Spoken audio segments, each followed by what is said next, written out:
Evening train, শুভ সন্ধ্যা। দেখো এখানে তো বাইরে বৃষ্টি হচ্ছে। তো যাই হোক, প্রতিদিনই আমি আমার দুই মেয়েকে দুধ খাওয়াই সন্ধেবেলা। দুধ কর্নফ্লেক্স হোক, আবার দুধের মধ্যে পিডিয়াশিওর দিয়েও খাওয়াই। তবে পিডিয়াশিওরটা ছোটোটাকে দিই, বড়োটাকে দিই না, কারণ বড়োটা 10 বছর অবধি খেয়েছে। এখন তো ও ক্লাস 7-এ পড়ে, মানে 12+। তো ওকে তো এখন আর পিডিয়াশিওর দেবো না।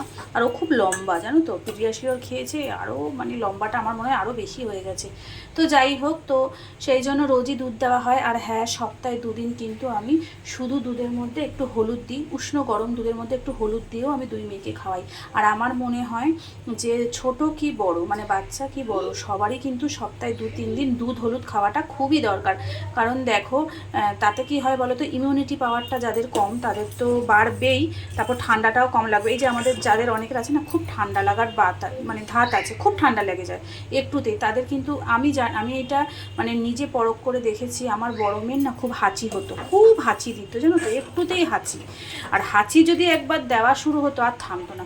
তো কোনো ডাক্তার বলেছে এটা যত বড় হবে কমে যাবে, কোনো ওষুধ দিত না। আমি ওকে সপ্তাহে 3 দিন করে দুধ হলুদ খাওয়াতাম, সপ্তাহে 3 দিন করে খাওয়াতে খাওয়াতে এখন পুরো কমে গেছে।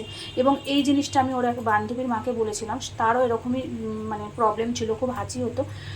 তো এই দুধ হলুদ খাওয়ানোর কথা শুনে আমার মুখে, তো সেও খাওয়াতে খাওয়াতে কিন্তু একদিন বলল যে সত্যি তোমার এটা খুব কাজ দিয়েছে, দুধ হলুদ খাওয়াতে খাওয়াতে কমে গেছে। তো তোমরা, আমার মনে হয় ছোটো বড়ো সবারই না সপ্তাহে 2-3 দিন দুধ হলুদ খাওয়াটা খুব দরকার। তাতে ইমিউনিটি পাওয়ারটা খুব বাড়ে আর ঠান্ডাটাও কম লাগে। তো যাই হোক, দেখো প্রতিদিনই তো মেয়েদের দুধ দিই, তো আজকে একটু ভাবলাম সিমুই করে দিই।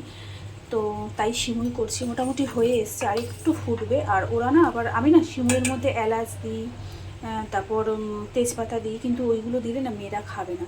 আর এটা তো আমি মেয়েদের জন্যই বানাচ্ছি, আমি খাবো না। আমি এখানে একটু দুধ রেখেছি, এই দেখো, এটার মধ্যে শুধু দুধ রেখেছি।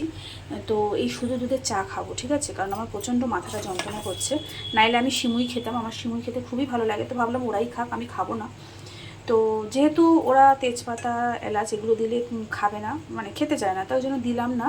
এটা হয়ে আসলে ওপর দিয়ে কাজু কিশমিশটা ছড়িয়ে দেবো। তো আর একটু ফুটলেই হবে, কারণ বেশি ইয়ে হলে আবার একদম মানে শুকিয়ে গেলে আবার ভালো লাগে না, একটু পাতলা হলে ভালো লাগে। আর একটু হলেই নামিয়ে দেবো। তো চলো টাটা। কারা কারা সিমুই ভালোবাসো খেতে অবশ্যই কমেন্ট করে জানাবে, ঠিক আছে।